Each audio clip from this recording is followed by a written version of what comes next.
All right, how's it going, everybody? Alex Barth and Evan Lazar back at Gillette Stadium in Foxboro. This is CLNS Media's draft coverage powered by BetOnline.ag. We just got a chance to talk to Jarrett Stidham. He's a quarter. He is through and through a quarterback. Yeah, I mean, I think the things that stood out about him, first and foremost, were very candid about his struggles last year. Which is good to see. Willing to discuss the fact that he knows in 2018 that he didn't have the season that he really wanted, and second of all, just sounded like a quarterback, a guy that was kind of like a student of the game, and also a senator, if you will. All right, so the Patriots actually just traded up 3 spots to take Brian Court from Maryland, too. Is a guy that I didn't do a film thread on, so another guy that I can get to, but a bigger defensive lineman, nearly 300 pounds, but is your prototypical Patriots 3-4 defensive end. And I think it's interesting, they jumped Baltimore and Houston. They jumped Bill O'Brien in Houston, so I wonder if that was going to be the pick before they took. I wonder if they thought he might not make it past Houston. He's we're getting to the point of the draft now, certainly, where a lot of these guys are fringe roster players. Maybe they have one trait that you really like, but I think that he's the type of guy that is, just your typical Patriots lineman, very powerful at the point of attack, big dude. I think he's going to be able to play a little bit of 3-4 end, even though maybe he's best suited as an interior defensive lineman in some schemes, depending on which way you want to go with it. And also, one of the main things I think that in terms of weakness is just that his technique is a little bit raw, and he's got a little bit of ways to go. But this is a attractive pick at this point in the draft. I would say a guy that that I haven't done extensive work on, but I know he's a very physical, very Patriot type guy that's going to come in here and stop the run and hit some people pretty hard. So NFL.com gave him a 5.29 rating. Was the number 1 recruit in the country back in 2015. So we've seen the Patriots do this before. J.C. Jackson was a very high school recruit. Didn't necessarily have the college career a lot of people expected, and the Patriots obviously getting J.C. Jackson late. Yeah, but both Maryland products. Oh, that's true too. Actually, you're right. Both Maryland products. So again, they go and both JUCO guys too. Yeah, I think the biggest thing with Court that in the little tape. Can I throw, as I'm reading through here, because I know you'll like this one? Yeah. 34-inch arms. Yeah, no, he's a big dude that is very powerful. He's going to be able to do all the little things that the Patriots like their defensive linemen to do. I think the other thing, just in terms of his development, I said his technique's pretty raw. Doesn't have much of a plan as a pass rusher. He's a guy that wins mostly with power. He doesn't really have much nuance or much, real creative movements to his pass rush game right now. But this is their typical, I'm going to come in here, I'm going to push the pocket, I'm going to collapse the pocket, that type of guy. And he was, and again, this is a guy we're kind of reading up on as it happens, and that's what's going to happen now as we get later in the draft, was at Auburn, went to JUCO, and then to Mary. So you had J.C. Jackson, who was at Florida. So SEC to a high-ranked high school recruit to the SEC to JUCO to Maryland, and now in a way too, back-to-back Auburn picks. And we talked about how the Patriots have been attacking programs. Yeah, here's a couple of picks from Gus Malzahn's program. No, I mean this is not a huge shock to me this late in the draft. Just a guy that is super powerful, got good hands, long arms, built well, built like a Patriots defensive lineman will typically be built, and he's going to come in here and he's going to be powerful. He's not going to get pushed around. He'll push the pocket and collapse the pocket as a rusher. We'll see. I mean, at this point of the draft, unless there's like a pass catcher that I think has a real potential to have an impact, I think we're getting to fringe roster depth players at this point. I think there's still a few guys out on the board that they probably like, and Cohort, at least from a size, playing style standpoint, fits exactly what they kind of look for. Again, I make the comparison to J.C. Jackson, and they've done it with other guys as well. Where they go and they will use the high school recruiting rankings to go get players, and I think that's what they do right here. Well, it's a big thing because, when you have that high school upside, then you kind of realize, all right, maybe the college program wasn't for him and it didn't go the way that you wanted. Maybe we can get that high school upside out of that prospect. I mean, J.C. Jackson's a great example of it.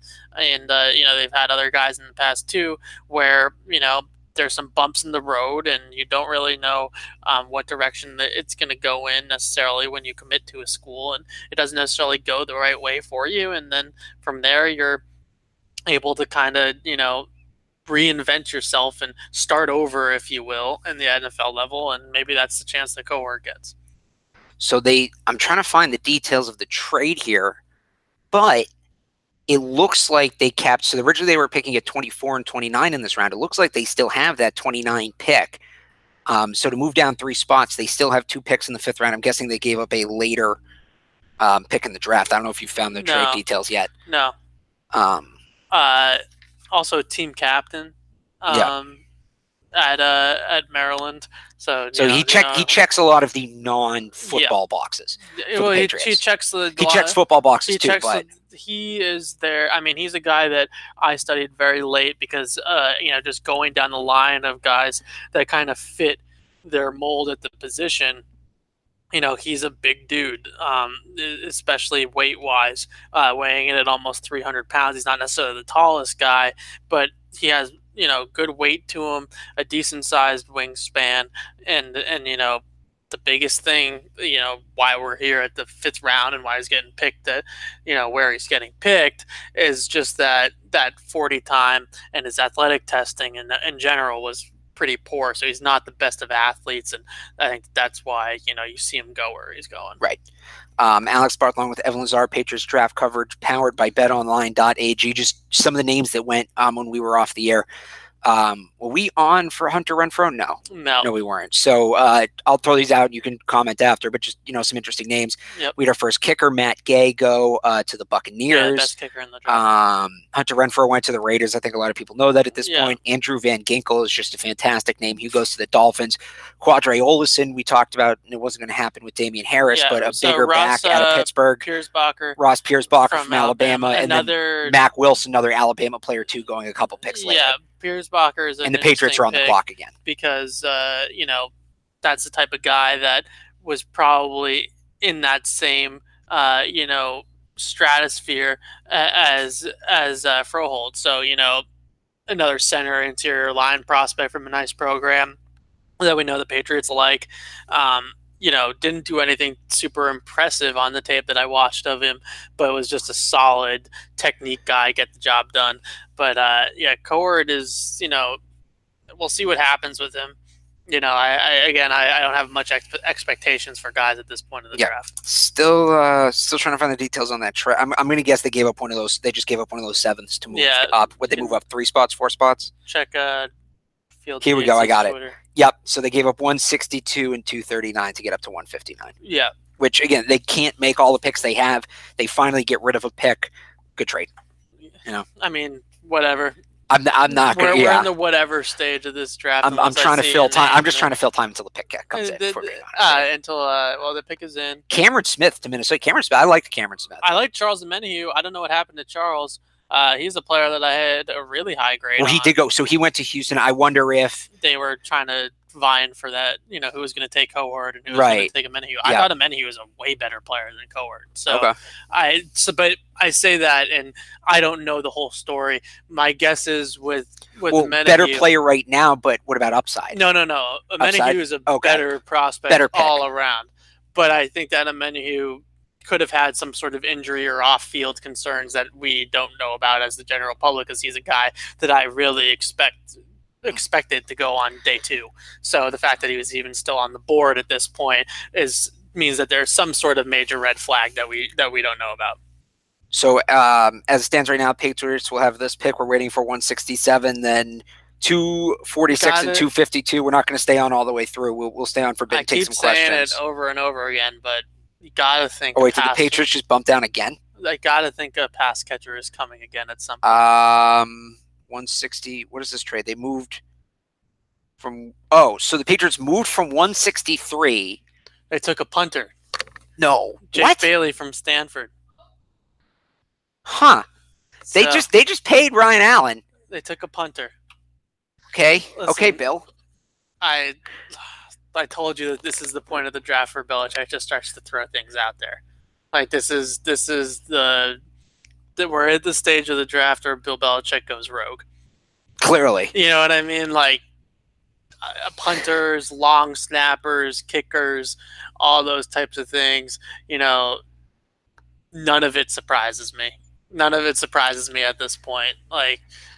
And also, let's also remember that they've probably drafted most of the guys on their board that they see as guys that have a chance to make the roster. Right. So I was just going to say probably an uphill battle for Bailey with them paying Ryan Allen. I mean, if you're Ryan Allen, they just drafted a punter in the 5th round. Well, there was Cody Bojorquez last year they were high on. Yeah, they didn't draft Cody Bojorquez. That's true. In the 5th round. Ryan Allen does have only $100,000 of dead cap. Of dead money, sorry. Listen, I don't want to, I respect the shield. I respect the hoodie a whole lot, but you have a needed pass catcher. We keep talking about it. They need more firepower on offense, and they certainly still have some more picks. So, it could come, right? Also remember that the 5th round, as we both know, is a round that they see very little value in. Right. So my guess is they had Cohort as maybe like almost a 4th round value, and then they just took a punter. So they know that So you are saying they punted on this pick? Yeah, pretty much. So somebody just texted me because I know you didn't watch the punters. I didn't watch. Yeah. A right-footed punter. A right-footed punter. It's not making the team. I just, again, I mean, I don't know, and we don't get the opportunity to meet with these kids and understand what's going on with them on and off the field and what injuries they might have and what injuries they might be susceptible to. But you look at the board and you look at guys like Emmanuel Hall or Keyshawn Johnson or Darius Slayton. I mean, obviously Kelvin Harmon, I don't know what the hell is going on with him. Stanley Morgan. These are all receivers. My point is these are all wide receivers that can play. These are guys that have good tape that can really play at the receiver position, and they passed on a lot of those guys to take a punter in this spot. So, I mean, do you think, and there are some names there that I think would be nice. Do you think maybe they trade up again? They have those 2 7th-round picks. I mean, they've only added 1 pick for next year. All I know is that there's players that had to be some sort of off-field injury concerns as to why they're still on the board, because there's players that are had solid tape.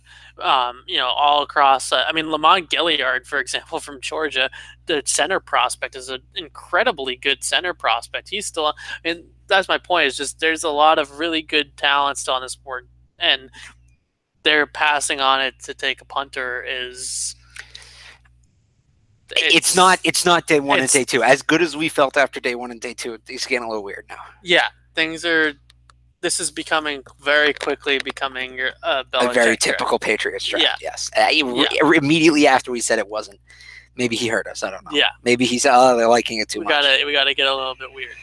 This is more than a little bit weird. But all right, you want to do some questions here? Sure. Again, this is CLNS draft coverage powered by BetOnline.ag. If you put your questions in the chat right now, me and Evan will go through and answer some. We'll do this rapid fire here. I'm not going to answer questions about Martellus Bennett. He's retired. He said that. Why aren't they trading? Why are they not acquiring more picks next year? I mean, it could be a matter of a ton of things. First of all, they're going to be loaded next year with picks again because they're getting comp picks back from all the guys they lost in free agency, Trey Flowers, Trent Brown. They're going to have I think they have 9 or 10 picks already as it stands. They're going to be up at 12 or 13 picks. So they don't. There's not a huge need for them to trade into next year, is my point. So Jake Bailey did have an 84-yard punt this year. For what it's worth. Stanford football just tweeted that out. He's not a lefty. He's not. I think Ryan Allen's safe, especially after that Super Bowl. I would not be surprised, though, if the Patriots trade up again. I wouldn't be surprised if they use those 2 7s, move up. But and we talked about this a little bit off the air. They're passing on wide receivers. They're passing on wide receivers.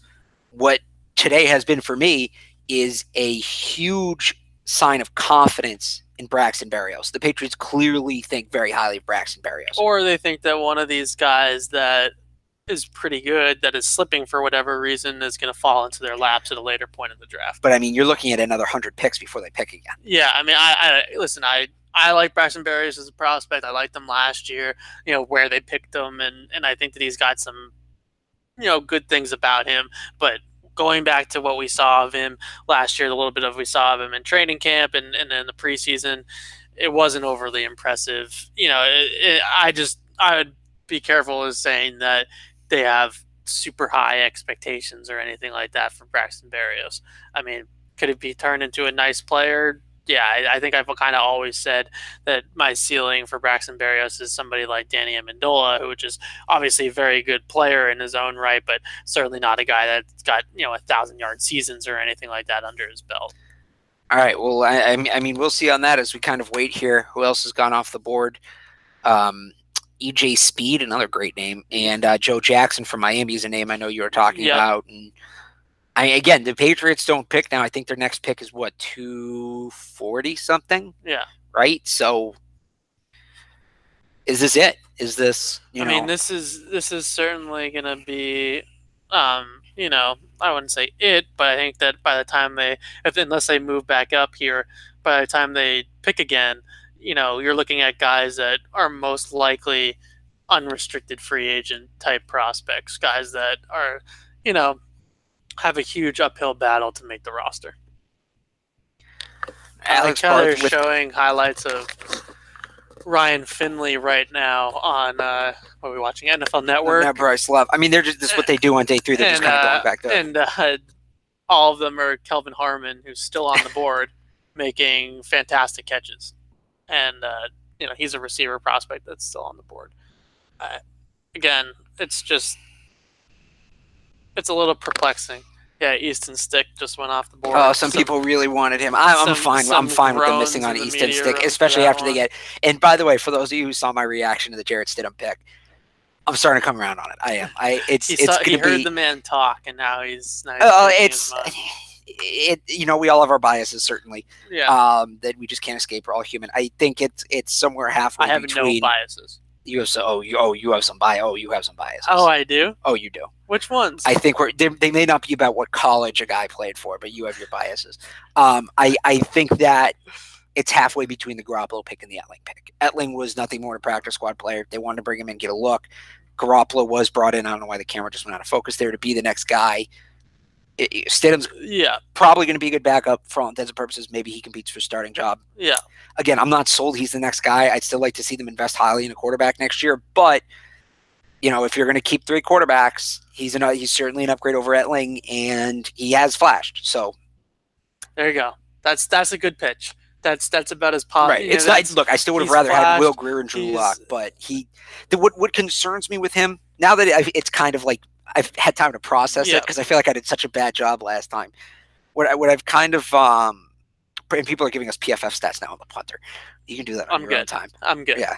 Thank you. Second highest graded punter. I'll tell you what. 37 of 68 punts inside the door. And I'm the first person who's going to defend punters. He's a righty. I'm not wasting time on it. Alex and I will get the stopwatch out. Okay. We'll get the hang times, and we got. I mean, this is a legitimate. You got to call it a punter battle. I guess, yeah. I think after the season Allen had in the Super Bowl he had, I don't get it, but sure. But you don't draft a punter in the 5th round and then say that it's not a battle. I guess. Going back to what was I saying about Jarrett Stidham?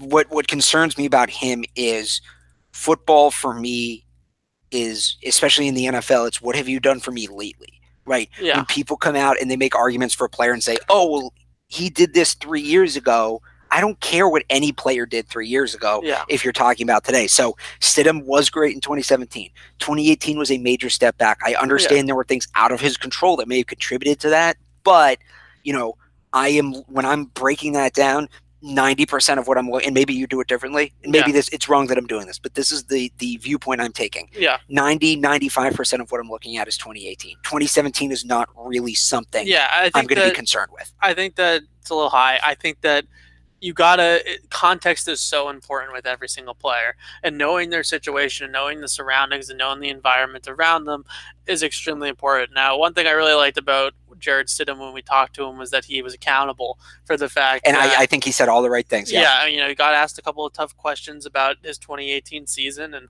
his subpar 2018 season, quite frankly, and he answered them like a stand-up guy, and he didn't kind of run away from it. He admitted that he had a subpar 2018 and gave a few reasons why, admitted that he had a little bit of happy feet in the pocket at times and was maybe a little bit quick to trigger or quick to roll out of the pocket because he didn't really trust what was going on around him, didn't trust his eyes, didn't trust the protection. So that's all great to hear that, he's being accountable. And I think that when it comes to when it comes to play pro personnel evaluation, then what you've done for me lately might be a little bit more important than when it comes to draft evaluation. Because with draft evaluation, I mean, this kind of thing happens all the time where guys have great junior seasons, right. They come back for their senior years and they're not as good.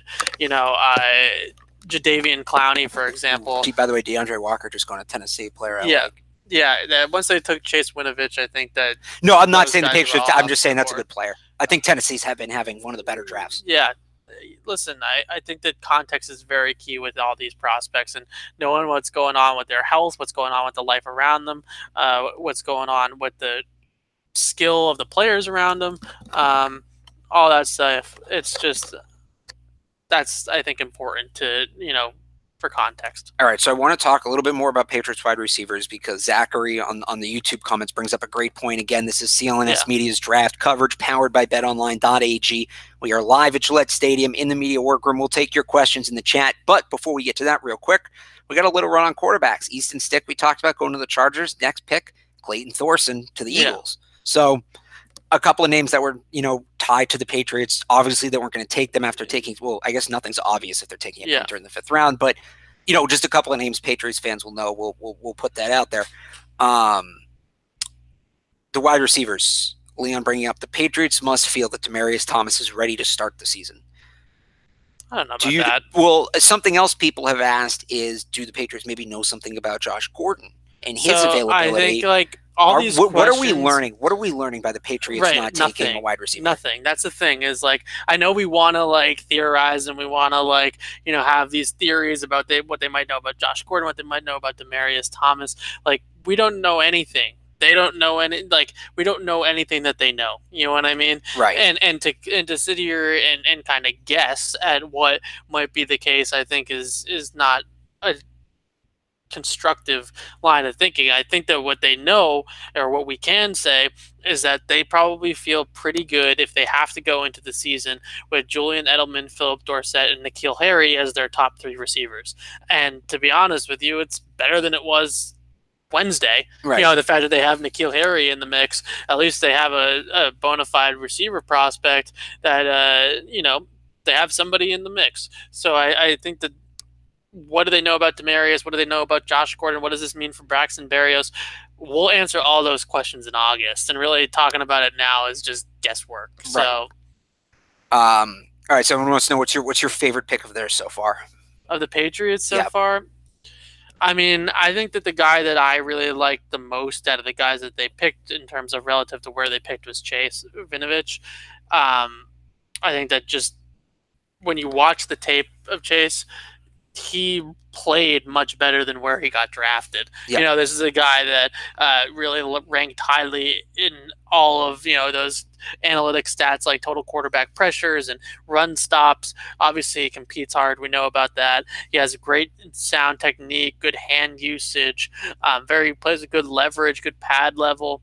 He's the type of guy that if he was a little bit bigger, if he's a little bit flashier as a player, then he probably goes a little bit higher in the draft. So just in terms of value and the pick that they got and the player that they got, I think I like that pick the most, but I do think that for the first time in a long time, since I can remember, they drafted a big, fast, physical wide receiver, and that hasn't been something that the Patriots have necessarily had in the Belichick era. And the more you think about it with N'Keal Harry, the more you kind of come back to some of the skill set that Rob Gronkowski had, and replacing Gronk's skill set as a guy that can win contested catches, that can be physical, that's an explosive playmaker after the catch, that can work the middle of the field. I mean, it sort of starts to sound like Gronk. So, and I mean, I really like Damian Harris, and it kind of ties into that. Part of replacing Rob Gronkowski is, I think, reinventing the offense to hide some of the things you can't do anymore with him gone. And I think bringing in a running back like Harris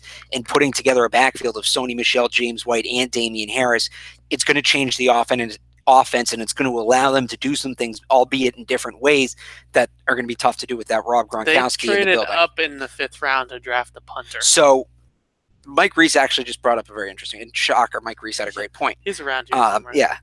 But the Patriots don't like the 5th round. We know that. But when they do pick their special teams, Matthew Slater in 2008, Zoltan Mesko in 2010, Joe Cardona in 2015, and he said probably not a roster lock in the 5th round, so a good chance for value, a good chance to get a priority look as a punter. Maybe he doesn't make the team and Ryan Allen's the punter this year, but then next year Ryan Allen doesn't have a contract. The Patriots already have an inside look at a guy who might be available. It could be as simple as that. I mean, listen, this is what they do. This is the 5th round is like the first round of special teams for Bill Belichick, right? Yep. Like this is like the Thursday night of special teams for Bill. Once you get to this point of the draft, like I said, listen, if they took a guy they traded up to draft the punter in the 5th round, they obviously their board must be basically empty at this point. Yeah. And all these receivers that are still out there, maybe they end up scooping up one of these guys that we like in the 7th round. Maybe they end up signing one as an undrafted free agent. Okay, so a couple interesting the YouTube comments on this specific. I mean, you guys have been great all weekend, but you're really bringing it right now. There's some good points here. First off, Chase Winovich. This is a comp I have not heard, but it's a very interesting comp. Jared Allen light. Yeah, I mean, I didn't watch a ton of Jared Allen. I know him like all of us know him. But I could see that, I guess. I mean, if I remember correctly, Jared Allen was more of a guy that played between the tackles a little bit more and had his hand in the ground a little bit more than what I expect Chase to have. But yeah, I mean, listen, I said Vrabel, I said Roosevelt Colvin. I think that those are the types of players that he's more like than, let's say, Rob Ninkovich. All right. Another one that's interesting. What does drafting Damian Harris mean for Rex Burkhead? Burkhead's on the last year of his deal. It's a very easy deal to get out of. He's in a similar spot that Mike Gillislee was at this time last year. Maybe they carry 5 running backs. If you count Bolden as a running back, that's certainly a possibility. But they're going to carry a good number of corners this year. I think you're looking at a very good chance that they're carrying 3 quarterbacks and not one on the practice squad like this past season with Elling. I think there's going to be 3 quarterbacks on the roster. Roster spots are going to be tough to get. So I right now, for me, Burkhead's still on the team, but he's one of those last guys on. Yeah, I think that Burkhead, though, I think that his ability as a receiver adds a much different element than... But Damian Harris's ability as a receiver, so that's what I'm saying is like Harris is similar to Burkhead to me, but I think he's a better player. And I don't know he has the durability. I don't know if I'm as high on Damian Harris as a pass catcher as you are. Well, Rex is out there like running legitimate routes. That's fair, but he's out there 8-9 games a year. He hasn't been able to stay on the field. I'm not saying that Rex's spot is a lock or anything like that. I just think that they view Rex as a much better pass catching back than what I think of, at least, of Damian Harris. I think Damian Harris is a guy that can leak out into the flat or maybe catch a screen pass or something like that. Right. And he's got reliable hands and he's not going to drop the ball. If you throw it to him, he's going to catch it. But I don't think that he's the type of guy that you're going to start flexing out wide and running routes out of the slot and doing some of the stuff that they do with Burkhead. I mean, last year in the Super Bowl alone, they're running cross wide juke with Rex Burkhead out wide on the perimeter as a receiver. That's a completely different look than I think. I don't think that necessarily that's going to be something that Damian Harris is going to be doing. Somebody asking about N'Keal Harry and Anquan Bolden, his wide receivers coach at Arizona State, actually brought that up earlier this week. Yeah, that's a quote that's out there. I think that I like comping players. I get it. I think the problem that I have with comping people to N'Keal is that all these big, fast, strong receivers that he's kind of being compared to, Des Bryant, Anquan Bolden, none of them are as slippery and as elusive as he is with the ball in his hands. Like Des Bryant was not the type of guy that was juking guys in the open field. He was running past guys in his prime, but he wasn't the type of guy that was, really gonna, go watch N'Keal Harry, take a screen pass and watch what he does with it with the ball in his hands. He's a really unique player. It's like he's, got like Cordero Patterson like skills with the ball in his hands, with like the route running ability of some of the comps that I've heard, of the big bodied receivers.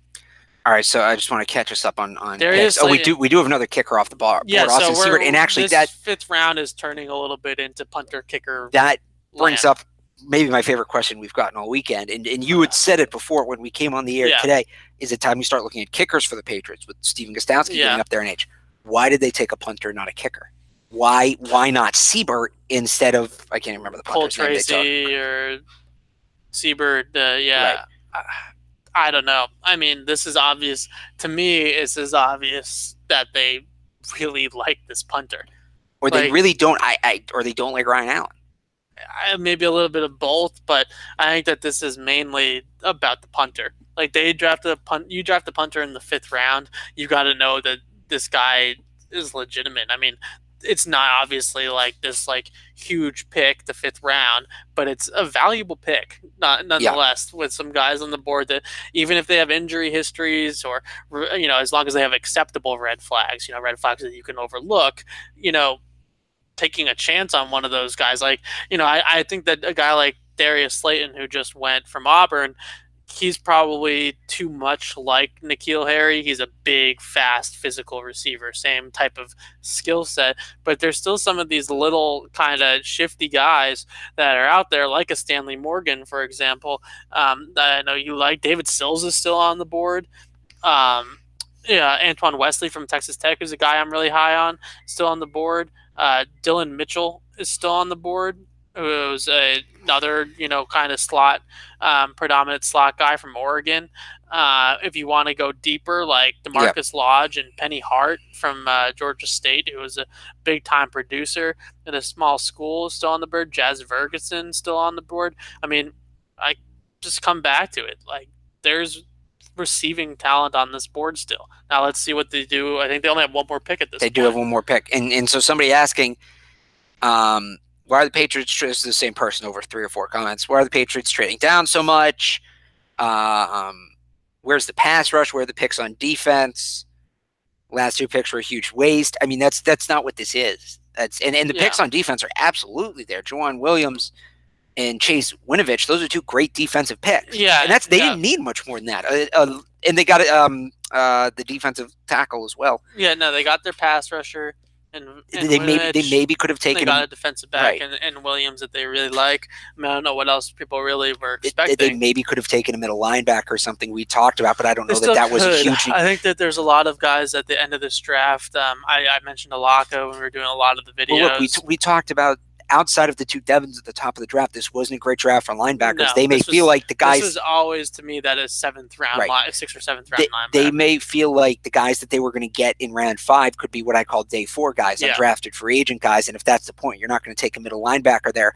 The trading down is expected as well. I am a little surprised they're making all these picks. I only thought they would make 6 or 7 of the 12. I thought they'd push a lot of picks into next year. Yeah, I think I kind of settled in at like 8 or 9 picks. Listen, what are we at? We're at 7 now? Yeah. 1, 2, 3, 4, 5, 6. They had 5 going into today. 9 now. They made 4 picks today? They made 9 picks so far. They've made 4 picks today? They've made 4 picks today. 9 so far, which is I think I said 8 or 9 as my guesstimate, so they might get to 10 if they make the 7th round pick. But the 7th round pick is at the end of the 7th. This is a UDFA that they're. That's where you take the punter. Listen, I'm trying not to be too emotional, but this punter decision to me, you want to get on them for like taking a running back or a corner early. Get on them for taking a punter in the 5th round with trading up. trading up to take a punter in the 5th round with a ton of talent still on the board. That's way more to me because Jawan Williams and Damian Harris are good football players. You're getting good football players there. This is a way bigger and reach. They have a good punter. And look, me. I know the Patriots love depth. Punter's not a position you're looking for depth. Oh, don't say that too loud. Bill disagrees. Are they still mad about losing Cody Bojorquez last year? I'm just saying that Bill disagrees. Wait, is this guy telling me the punter ran a 4.54? No, he ran a 4.72, which is pretty good for a punter. I'm really impressed you knew that. Maybe they come up with some formation where there's 2 punters on the field at once. I know all. So actually, Tom Curran tweeted out earlier, depending on like wind situation and alignment, maybe they do put, maybe sometimes you want a right-footed punter, sometimes you want a left-footed punter. And have that choice. How Belichick would that be if he's just like, in this wind, when we play the fade correctly, it's going to be better if it comes off a right foot instead of that.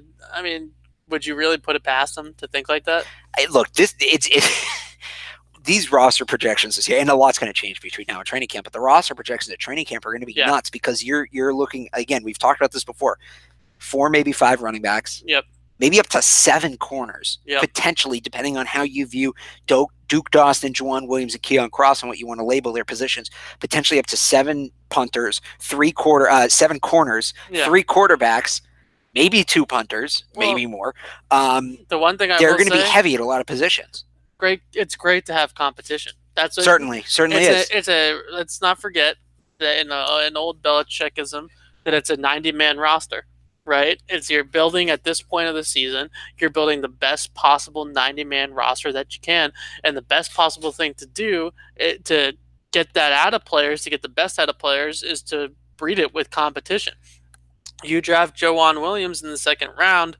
Now all of a sudden J.C. Jackson says to himself at home, I gotta get going. I gotta get going. I gotta get ready. I gotta be ready to go right when training camp opens because this rookie that they drafted 45th overall, I'm an undrafted rookie last year. Yep. I played well as a rookie, but that doesn't mean anything.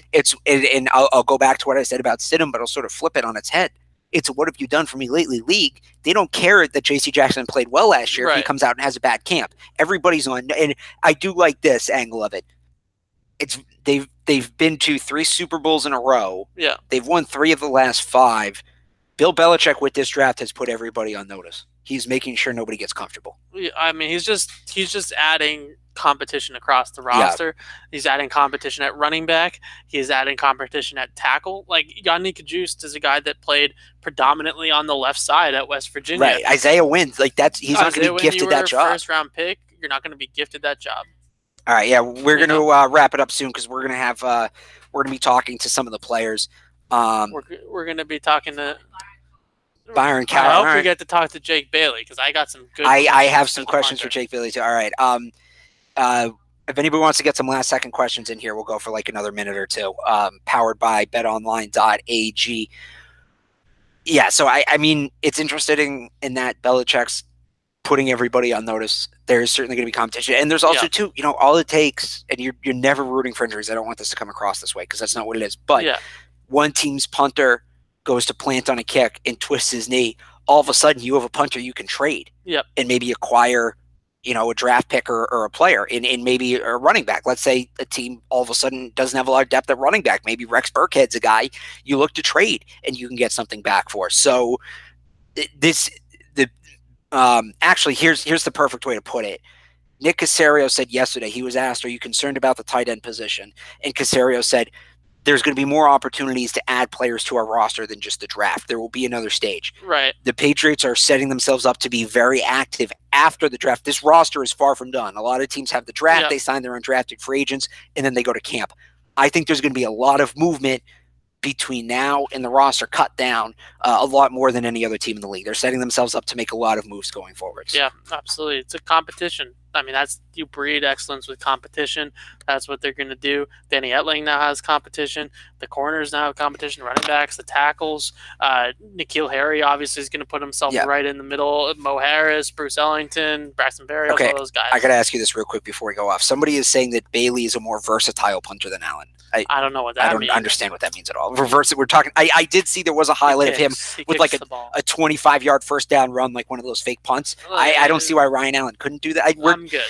We're talking about the versatility of punters. It certainly is day 3 of the Patriots draft. Better odds of picking up a first down on 4th down? Having Tom Brady throw the ball. Right. That's better odds than having your punter run. We'll come back on the air for the Patriots' final pick. If they trade up, we'll be back as well at Patriots CLNS on Twitter to follow along. Subscribe to the YouTube channel as well. You'll get that notification right to your phone when we go live. I just want to remind everybody, too, Bruins playing tonight. We'll have live post-game coverage from the Garden for the Bruins, analysis throughout the game at Bruins CLNS on Twitter. This has been brought to you, us being live from Foxboro, brought to you by betonline.ag.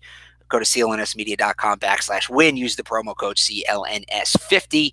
For Evan Lazar, I'm Alex Barth. We'll talk to you one more time. And here we go. Back end of the draft. This is where it gets really fun. We'll be back.